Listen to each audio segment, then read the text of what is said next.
Christianity, Democracy, and the American Ideal, a Jacques Maritain reader, compiled and edited by Jim Kelly.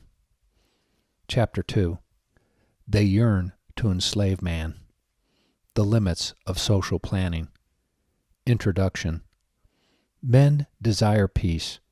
However, as the last 4 centuries have revealed, pure reason has failed to produce a scientific creed uniting men in peace. Maritain respects the important roles of science and social planning. Nevertheless, unless science is subordinated to a religious ethic, humanity is lost. Social planners have attempted to substitute centralized techniques and a secularized common good for a Christian philosophy that respects the creative spiritual energies of each person. Similarly, politicians have subordinated spiritual ends to political ends. Later in his life, Maritain lamented the burden imposed on the people of modern Europe by a scientific, as opposed to integral, humanist philosophy of life. Jacques Maritain.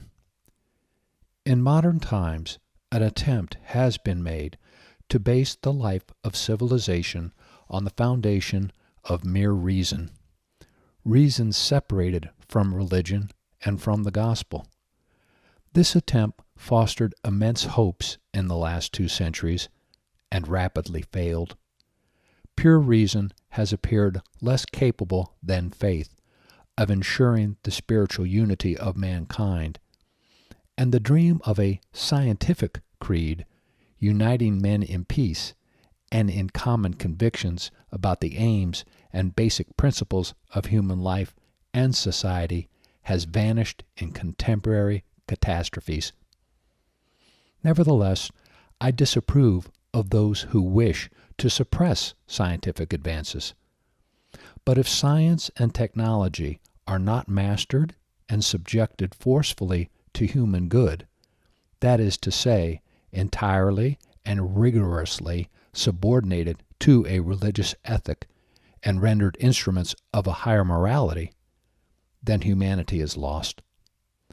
The very expression common faith should make us realize that democratic inspiration cannot find in scientific method its highest source of authority. This faith is of a secular, not supernatural character. Yet even a secular faith implies the commitment of the whole man and his innermost spiritual energies, and draws its strength, therefore, from beliefs that go far beyond scientific method, being rooted in the depths of each individual's options and personality. It is hard to imagine a culture organized and unified by social planning alone, even supposedly intelligent social planning. Such a cultural paradise would offer, I am afraid, little chance for the creative powers of human personality, as well as for the enthusiasm and happiness of the people.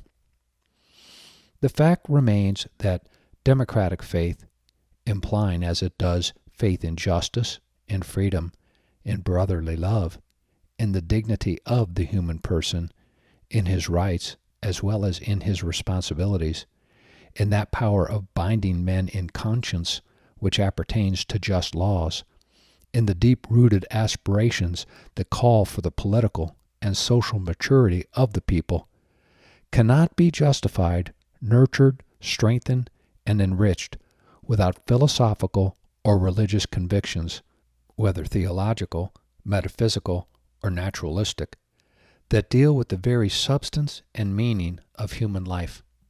In the course of 20 centuries, by preaching the gospel to the nations, and by standing up to the flesh and blood powers to defend against them the liberties of the Spirit, the Church has taught men freedom. Today, the blind forces that, for 200 years, attacked her in the name of freedom and of the human person deified, are at last dropping the mask. They appear as they are.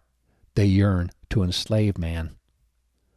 We thus perceive the state of tension and conflict that human society inevitably involves.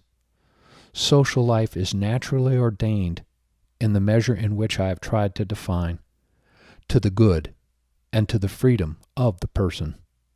And yet there is in this very social life a natural tendency to enslave the person and to diminish him, insofar as this person is considered by society as simply a part and as simply a material individual.